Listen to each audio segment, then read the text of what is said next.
Nous venons de terminer une tournée entamée depuis ce matin,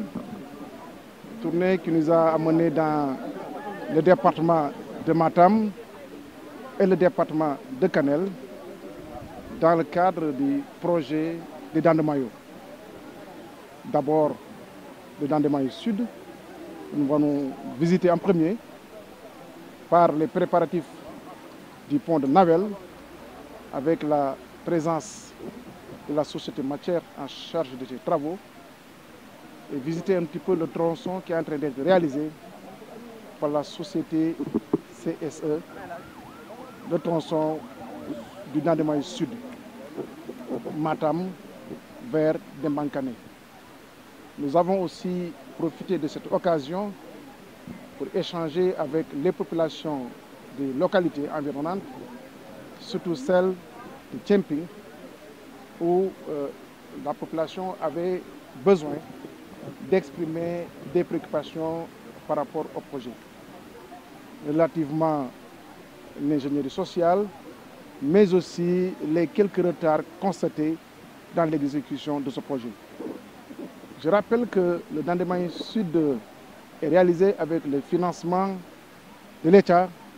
accompagné par son partenaire UKF, United Kingdom Export Finance,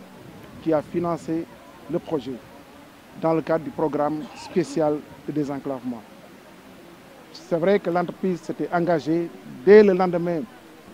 du lancement des travaux effectués par le chef de l'État à démarrer les travaux de terrassement, ce que aussi nous avons constaté sur le site. Aujourd'hui, l'entreprise va continuer à faire des traitements des points critiques pour que juste à la fin de l'hivernage,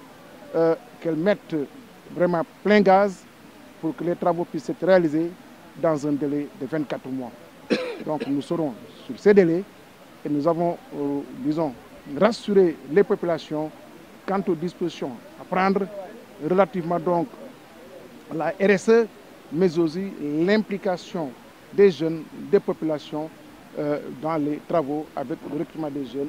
En tout cas, si le besoin se fait sentir autour des représentants de l'administration territoriale. La question aussi des paiements des impenses a été évoquée et nous avons aussi rassuré les populations quant à la mise en œuvre effectivement de ces paiements dans les meilleurs délais, puisque toutes les dispositions sont prises pour que les paiements soient effectifs. Après la visite de cette première étape, nous nous sommes rendus à Guidjologne pour tenir un CRD, discuter sur le premier lot ou les deux premiers lots du projet Dents de Mayo Nord. Le lot aurait fondé Guidjologne et Guidjologne Matam. Je rappelle que le premier lot aurait fondé Guidjologne est sur le financement du Fonds saoudien de développement. Toutes les diligences ont été prises et nous attendons incessamment donc l'avis favorable du Fonds saoudien pour que les travaux puissent démarrer juste